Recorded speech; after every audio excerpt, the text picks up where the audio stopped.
welcome back. We're now going to talk about affordable housing and our next guest, Peter. We've got a special guest, Peter, Brett Hunter, Vice President of the New South Wales Real Estate Institute.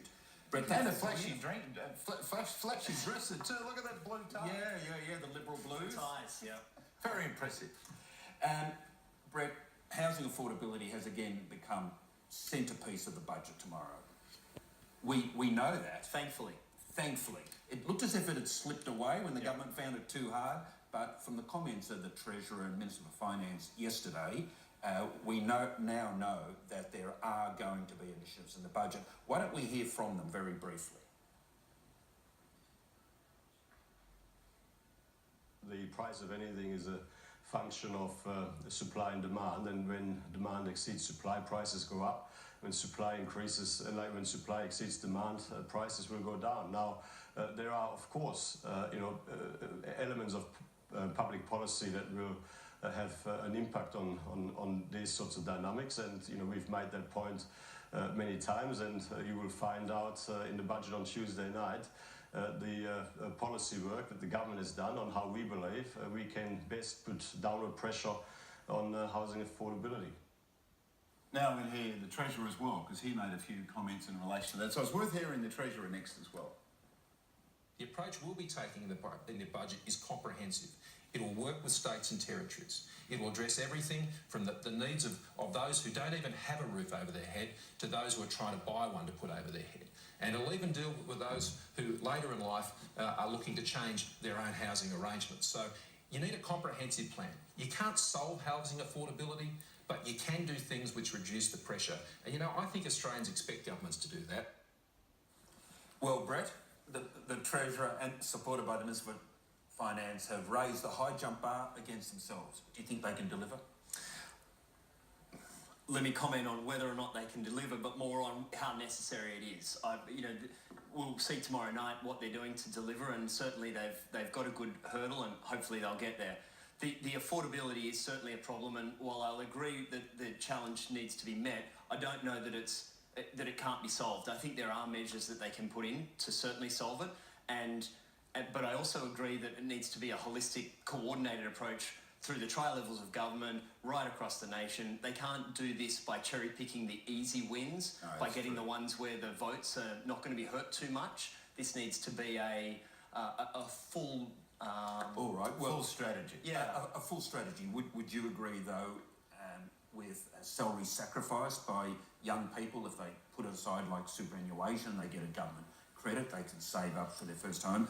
There may well be first home buyer initiatives. Then there's an incentive for the the empty nesters. The empty nesters to leave. I thought you were pointing at me. He was pointing at me. I saw that. For retirees. I am an empty. Well, So there does seem to be a suite of initiatives being floated. So will they work? Well, I think they need to work together. So if you look at the bookends of the marketplace and the supply chain, you've got those first home buyers and certainly the ones that are starting their families. You've got the ones who are looking at the empty nesters and looking at it. They are the bookends, and so that's getting them into the market and getting them out of the market, which will both impact on supply and demand. But, the whole marketplace is that existing home for the people who are moving interstate or moving up or down in their lifestyle, and certainly they are the ones where the bulk of the transactions are, and unfortunately they're the ones where your votes get hit. So you do need to do something to help them as well. So Victoria have done a really good thing. They've got a couple of measures in place with helping the first home buyers and including existing homes now in their first home buyer grants and stamp duty reductions. They've got the potential ghost tax that they're talking about, where there's going to be... If it's a vacant place. If it's a vacant place for too much, and they look at the rates notice, so there's a really clear test for it as well, and so that's going to help in affordability because it increases the supply of rental properties. So there's some good things they can do. But Brett, that worries me about all that. I understand this, and I watch both of that. To be frank, I reckon they're all tinkering at the edges. Yep. Because if you take a young person who's trying to get into the market for the first time, yes, you can do your salary sacrifice. You're working towards a tiny deposit. That's what it would be. But the cost of a housing, how does someone who's young afford a place where the median cost in Sydney is $1 million? I mean, they don't. That's the problem. So the real issue here is we are not really facing up to the central issue here. What about things that really would make a difference to supply and demand, going back to Matthias Cormann? What about freeing up more land, for example? Isn't that a key to it? What's your view about that? So supply and demand definitely needs to be measured, and I think Matthias talked about supply and demand there briefly. Supply comes in a number of ways. So Strata is certainly trying to satisfy the supply. So this is more apartments. Yeah, more apartments and rezoning of land and land releases on the fringes of metro, but also utilities and connectivity for the regional areas to make that commute easier or closer. So that means better transport? Better trains, better NBN, obviously, availability of land, better schools so that families want to be elsewhere as well. So all of that will impact long term on supply of land. But we've got a short-term problem as well. So we need to necessarily target the transaction costs that are slowing the marketplace down. So this is stamp duty, this is red tape. Red tape at local council level for developers to bring new properties to market. So is Sydney and New South Wales too slow? Is there too much red tape in New South Wales, for example? Look, I think that there is far too many transaction costs to bring the new property along that factory conveyor belt to the marketplace to then sell it. There's slow councils, there's red tape in the councils, there's stamp duty, there's GST on the build costs. All of these are stopping or making it less affordable for a person to buy that new property, right? True, but I'm not as pessimistic. I'd like to disagree with my learned friend. I think that the suite of issues that you've identified, the Treasurer, the Minister of Finance, it's worth a try, and they must be confident to raise the political stakes. That's true, Peter. I agree. Look, I'm not saying that they're not worth a try. I just think, in good old vernacular, frankly, they're chicken shit. Forgive me. That's what they are. Someone bleep that out. Yeah, someone bleep that. Because realistically, if you're looking at somebody, a young couple trying to raise $1 million or 1.2 million, unless you can make more land available, unless you can do what you're talking about, that is, get rid of some of the red tape, improve the transport corridors, I can't see there being a big change in the price of housing, and therefore you can have people save for 30 years and they're still not going to get a deposit. Well, and so correct. So the shared accommodation profile that Victoria are doing, where they're helping with that 20%, is not a bad idea, and I would certainly challenge New South Wales to match that, or you're going to see the smart and the brightest going south as well from Sydney and New South Wales. Or they could go north to Queensland. They could come north to Queensland. Of course you'd say that. I would say that, and it's true too. It's true. But, you know, I think the supply needs to be attached in a number of ways, and we need to attach it now, we need to address it now, we need to address it in the future. So that's why we're calling on this holistic approach. So what are we doing for the next decade, but what are we doing for the next year as well? Yeah, and certainly transaction costs are limiting the... I agree. And interest rates. Oh, well, that's the other big one. Every economist will that's tell the other big one. That at home loans at 4.5%, then people would prefer to be debtors than savers. That's right. But that's the other big player. If interest rates come down, there'll be kind of Peter look. About 20% of people are in that bracket now, aren't they? Yeah. People at risk. So they're the ones that, if the interest rate goes up, they'll be the ones who will have to sell. And then they're not selling. It's the banks that are selling. That's and true. They have an impact on auction clearance rates and reserve rates, and that has a flow-on effect to the rest of the real estate Now, market. Peter, there's one issue that we have to at least touch on, and every time there's a discussion about housing affordability, no matter which solution you concentrate on or lump together as a suite of reforms, you won't have credibility unless you touch on it: immigration. Well, that's true. So what's your issue about... Can I add to this question? Peter's question, what's your view about immigration? Because that must increase demand. But can I add one other thing? I had a meeting with Harry Triggerboff the other day about nothing to do with this.